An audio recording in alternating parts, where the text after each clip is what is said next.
What's going on, ladies and gentlemen? It's your boy Christian Hanna Horror here.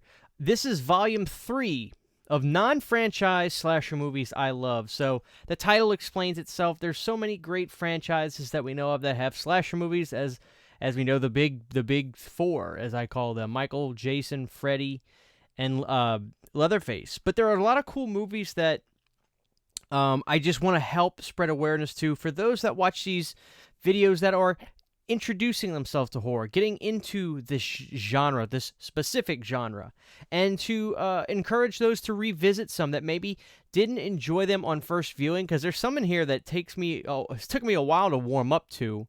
And, it's just one of those things. It's just one of those things. Sometimes you don't necessarily not enjoy a movie, but it doesn't leave an impression on you, as I think is the way to put that. And there's a couple in here that are like that for me. We'll start at, number 5. And again, I show you the release I own of this movie in case you want to pick it up. Number 5 is Hell Night. Hell Night was a movie, I think I finally cracked the code on this movie for me. First of all, Hell Night is this movie that has Linda Blair in it, so right off the bat, that's going to be a plus for a lot of horror fans. My approach to Hell Night is it's got all these extra elements to it and this vibe to it that's not typical of just your standard slasher movie. Group of kids getting slaughtered. Like, that's what I love, right? I figured out to approach Hell Night as just this almost just a general horror film with a lot of atmosphere and spooky vibes and just creepy stuff to it.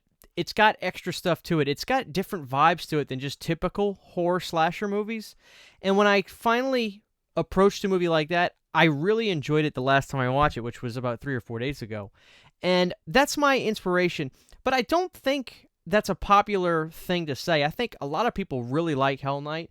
It was one of those things for me. I've got to approach it more open-minded than just slasher movie. Approach it differently. Let it be more open-ended with what it's trying to say and do. And when I did that, I really liked it. So Hell Night is definitely worthy to be in this list. Number 4 is a movie that I defend this movie, but I can't defend it and just call it a great movie. But I do like this movie a lot. It's got some fun moments. Final Exam. Final Exam is perfectly fine to be a bad movie to me that I can enjoy as a slasher film.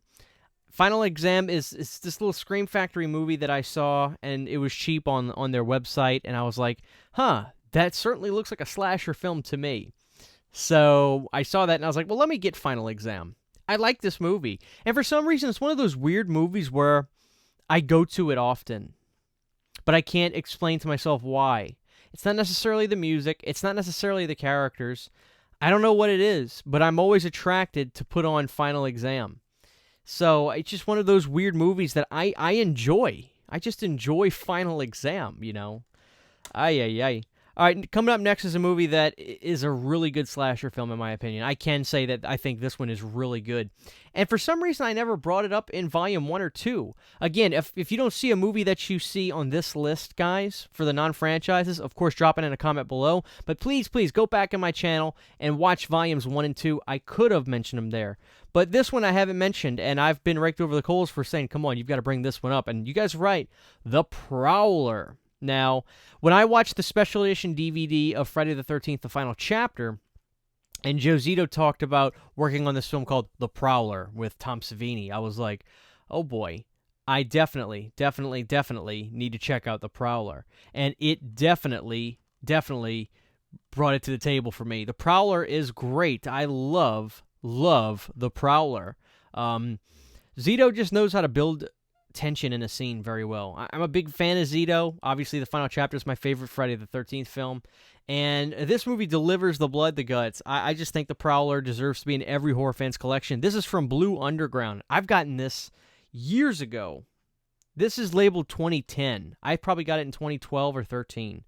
The Prowler is great. I love it. High recommend. Good twist.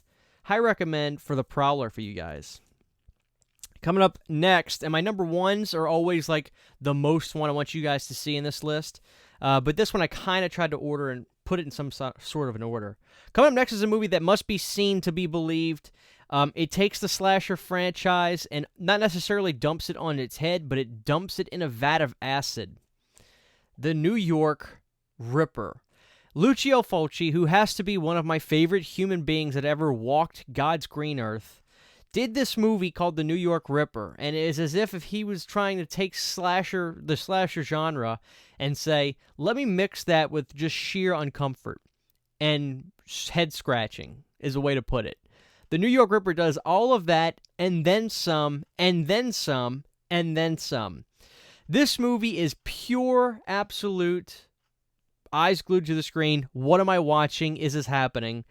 But when it becomes a slasher film and needs to deliver on that aspect, it does. The New York Ripper is one of my favorite films because it is very, very insane, with a great opening. I love the opening of The New York Ripper, and I think those that have seen it would agree it's a great opening for a horror film. So if you guys have not seen this movie, this Blue Underground set is a great way to go. I can promise you that. It looks really good. I love this film. It's uncomfortable, The New York Ripper.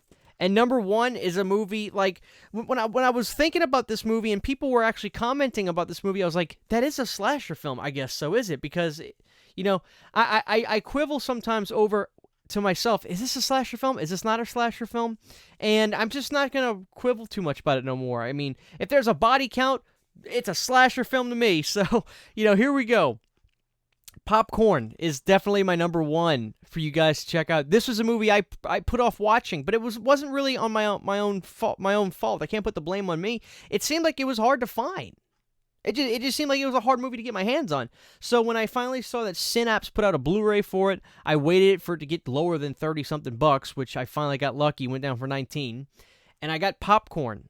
And this movie is awesome. First off, it was filmed in Jamaica, which is interesting. And this movie takes place in a movie theater, and it's this crew trying to put on this great 50s-style attraction where when the movie plays, they have all these 4D special effects. When, like, there's gas breaking out in the movie, they'll pump gas through the theater for everybody. There's bugs flying up across the sky when these bug monsters are everywhere. And then there's this guy killing everybody in the theater. So then they have to figure out what's going on. Great little tale, great little twist. High replay value. I can't tell you guys how many times I have rewatched Popcorn. It's one of my all-time favorites. So there it is, guys. 5 non-franchise slashers I want you to watch again. Let me know which ones need to be in Volume 4, because there's still so much. We can't just think of the 80s, because there's also the 90s. There's the 2000s. There's today's era. There are still some more great movies that could fall under this category that I would love to bring light and show love to. So again, check out Volumes 1 and 2. Go to my channel and check those out. But also drop a comment below. Let me know which one needs to be in Volume 4 and which ones you love. Thank you guys for watching this video. This is Christian Hanna Horror. We'll see you guys next time.